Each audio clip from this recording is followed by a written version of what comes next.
السلام علیکم۔ آج میں آپ کو سورۃ اللہب ترجمے کے ساتھ سناؤں گا۔ اعوذ باللہ من الشیطان الرجیم، بسم اللہ الرحمن الرحیم۔ تبت یدا ابی لہب وتب، ٹوٹ گئے دونوں ہاتھ ابو لہب کے اور وہ ہلاک ہو گیا۔ ما اغنی عنہ مالہ وما کسب، نہ اس کا مال اس کے کام آیا اور نہ اس کی دولت۔ سیصلی نارا ذات لہب، اور وہ بہت جلد جہنم کی آگ میں جلے گا۔ وامرأته حمالة الحطب، اس کے سر کے اوپر جو لیے پھرتی ہے ایندھن۔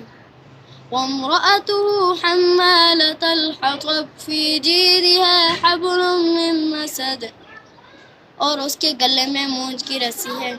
صدق اللہ العظیم۔